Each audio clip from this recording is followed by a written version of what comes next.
Hey guys! So it's 4 months ago that I reviewed the Pimax Dream Air in the Lighthouse version. I'm not talking about the Dream Air SE. This is the lower version. This is the best version, the Pimax Dream Air. So a quick recap. We have amazing displays. We have a really light headset. It's very comfortable. We have excellent lenses, but we have a high price and some software issues 4 months ago. So like I'm using this headset really often now for 4 months, and I also have the Slam version now. This is with inside-out tracking. It has the cameras and it has included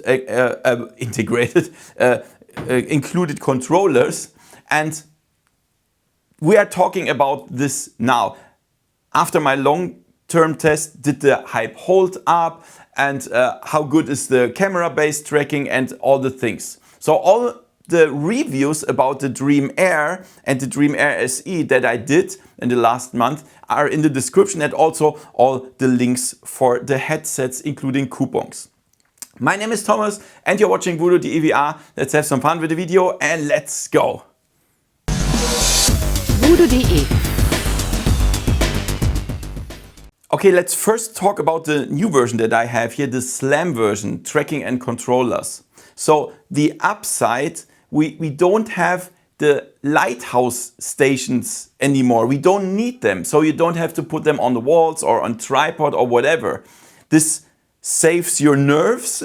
This saves money because like the base stations, and if you need them, the index controllers are really expensive, more expensive than the higher price compared against the Lighthouse version. Some people are annoyed about this high-pitched, like the buzzing sound of the base stations. So you get rid of all of that. Talking about the tracking precision, in the past, sometimes with other Pimax headsets, there were issues about the inside-out tracking. For example, sometimes the Crystal series had problems with that. But with the Dream Air SE Slam, it's surprisingly precise and stable. And yeah, like here, the controllers here, if you use iron sights and shooters or so, this works without annoying stutters or drift or so. This is really good. And most people don't buy such an expensive high-end headset for playing Beat Saber, but you can also play Beat Saber without any problems. This is really cool. Of course, compared to Lighthouse tracking, with these controllers, when you hold them behind your back, the tracking is lost because the cameras of the headsets need to see the controllers, of course. So this is better than in the Lighthouse version. So for social VR users, they relying on full body tracking or so, VR chat and so on, the Lighthouse version is the top choice, of course. Yeah, but for 95% of the people, just for gaming and racing and flight sims, the Slam version here is the more convenient solution. This is fact. By the way, the controllers, like they fit well in the hand, and this is also precise menu navigation or so. But the design, guys, I mean, look at this. They are so ultra old-fashioned. Like when you compare to the Meta Quest controllers, they are so tiny and better. Yeah, this is crazy. So they are really old-fashioned. But perhaps you've seen that I was on the Flight Sim Expo, and Pimax told me again they are working on the ringless controllers, and they will be available soon. Cool, right? So the image quality and optics in my long-term test. So this is an absolute lasting impression for me. They have Sony 4K Micro-OLED displays, and this is the best that money can buy right now. This is fact.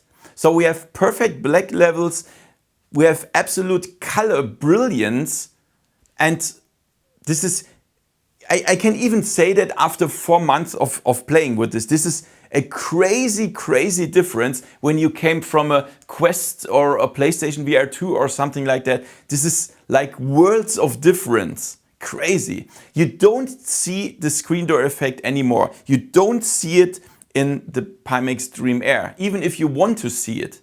It doesn't exist anymore. So in my opinion, the development can stop now because we don't need higher resolution. At least that is my opinion. Talking about the brightness. So some people, or yeah, it's fact that, for example, the QLED, the Pimax Crystal Super QLED is a little bit brighter. Of course, yeah, QLED is brighter than OLED. But compared to other Micro-OLED headsets, for example, the Bigscreen Beyond 2 or so, the Dream Air is actually quite bright. Plus, of course, compared to wireless high-end headsets like the Apple Vision Pro or the Samsung Galaxy XR, it has uncompressed image via the DisplayPort cable. Yeah. Of course, yeah, it's a cable. There is still a cable. It has the disadvantage that you cannot have wireless, of course, but the advantage is that you have uncompressed image. This is an advantage again, right? So the lenses are still really good. Much better than, for example, in the Dream Air SE, the cheaper one. Much better. Oh my God. Also the field of view is much higher than on Dream Air SE. We only have very slight glare and minor chromatic aberration at the edges. Less than on many other headsets that I have here. Yeah, there's still a little bit, I think you will never get rid of that, but it's really good. The edge-to-edge clarity is great and the sweet spot is also excellent.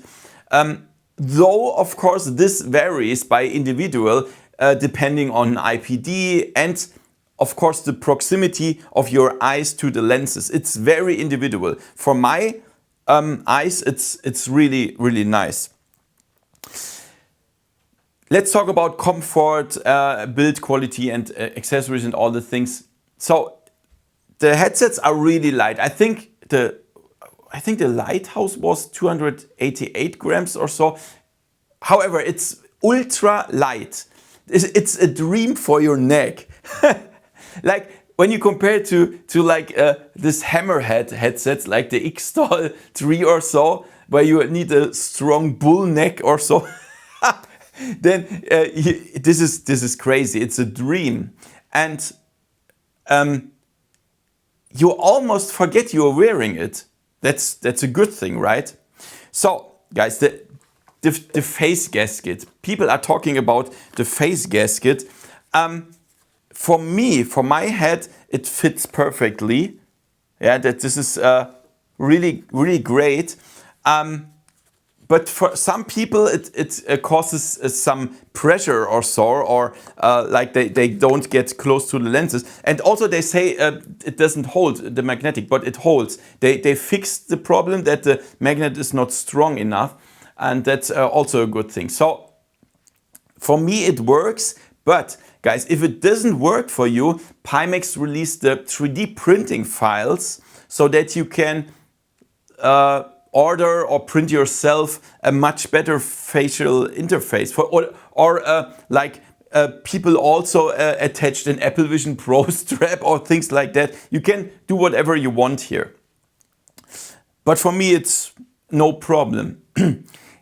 So the Pimax Dream Air, the Lighthouse and the Slam version, they have this split cable that splits behind your head. For me, this is a really great decision because the balance is much better than when it would be on only one side, right? But then we have this splitter box here. This is on our back or on your neck, depends on your body shape, of course. And some people say this box here gets quite warm during the operation. Yes, it gets warm, that's right, but I don't really care about that. I didn't, to be honest, I didn't even notice that when I tried it. I just watched other reviews and some people said this, but yeah, perhaps it's a problem for you. I just want to mention that that this thing here gets warm, but I don't really care. The overall build quality is decent. Yeah, I mean it's plastic. Yeah, it's plastic, of course, but in this case it's not a problem because plastic is light and we need light headsets. For example, of course, the Apple Vision Pro has way better build quality, but it's also very, very front heavy. So I prefer light plastic instead of like a better metal, but then a heavier headset. So talking about the software and the performance. So the Pimax Play software several years or 2 or 3 years ago, it was a disaster. There was a lot of bugs and whatever things didn't work. But now it's significantly more stable and offers true plug-and-play functionality. Like the setup and the eye tracking calibration takes less than 2 minutes now. This is crazy. So you can just connect it, the software, open the software and it works. Of course, there are millions of settings that you can do for tweakers. That's really good, but only if you want that. For example, the Dream Air, both versions, the Lighthouse and the Slam, have integrated eye tracking. And that means we can use dynamic foveated rendering, and this saves a massive amount of GPU power. That means in many games you can play with high detail settings when you use an RTX 4070 instead of a 4090. And that's great, right? That's thanks to the foveated rendering. Only the areas where you look at are rendered sharply, and this is really great. However, the software is still not 100% perfect. Sometimes I had issues like the headset not being recognized, and then I have to unplug it and replug it or restart the PC. I mean, it's not a disaster, but come on, why Pimax, why don't you fix that? Yeah, you know. And then let's come to a conclusion and buying recommendation. So the pros of the Dream Air: absolutely unbeatable display, colors, black levels, absolutely amazing. The weight of the headsets is great, the comfort also. Even the field of view, like if you see this tiny headset, you should think that the field of view is bad, but no, it's not with the Dream Air. It's a really good field of view, even for my head. Normally I have very low field of view. But guys, don't think about the Dream Air SE. That one is much cheaper and has a very low field of view, at least for my eyes. Don't think about this one. This is the real Dream Air, and this has good field of view. It has also top-notch lenses, in my opinion. It has excellent eye tracking, hassle-free inside-out tracking with the Slam version. And also, if you see the sound slots here, like you don't even see them really, you think the sound is really bad. But given the minimalist design, the sound is pretty good indeed. And the cons, yeah, the price. I mean, it's an ultra high-end headset with the most expensive displays on the market right now, the Sony Micro-OLED displays, 4K, and of course this results in a high price. So the Slam version with the inside-out tracking is $2,300 or €2,050, including the controllers, of course, plus tax and shipping. And the Lighthouse version without controllers, you have to buy the base stations and controllers if you need, is $2,000 or €1,783 plus tax and plus tax and shipping. And of course, yeah, this is high price. But I mean, you cannot buy a Ferrari for $20,000, right? If you want the best of the best, you have to grab deeper into your pockets. That's with everything, right? And also the con is that we don't have mixed reality. I mean, there is a pass-through camera, but it's black and white with both headsets and it sucks. Yeah, this is useless for mixed reality. It's just for the room setup. Forget about it. Yeah, so if you want mixed reality, buy a Meta Quest. That's for sure. Or Apple Vision Pro or Samsung Galaxy XR. So my buying recommendation. So if you have the budget and a powerful PC, I mean a PC, don't come with an office laptop or a laptop at all. I mean, yes, you can buy the most expensive laptop with an RTX 5090, but this one is still not by far as good as a desktop 5090. So with a laptop, it's just, I wouldn't do that. Buy a big gaming PC and well, like middle or high end, something like that. And then the Dream Air, especially the Slam version for an easy setup, is the best dedicated PCVR headset on the market right now, in my opinion. That's it. Like, of course, it completely outperforms the entry-level headsets like the Quest 3S or Quest 3 or PlayStation VR 2 or even the Pimax Dream Air SE in terms of image quality and weight and so on. I mean, of course, it should, given the price difference, right? But it does. It outperforms them completely. I must say I also prefer the Pimax Dream Air over the Megan X Superlight 8K, which has a very low field of view, and also the Pimax, the Bigscreen Beyond 2, because it has lower resolution. And like, if you only look at PCVR, it even beats the Apple Vision Pro and the Samsung Galaxy XR. Although those two have plenty of other advantages, of course, yeah, that's for sure. But PCVR, these two are the best headsets for now you can buy, in my opinion. So if you want total VR freedom without base stations, go for the Slam version with the included controllers. But if you prefer more precise tracking, for instance, for VR chat or with full body tracking, then choose the Lighthouse version. All in all, I have to tell it again, the Pimax Dream Air is currently my absolute favorite PCVR headsets. Bam! Note, guys, I'm not talking about the Dream Air SE. This one I don't really like so much. Perhaps you've seen my review, the field of view is ultra low and things like that.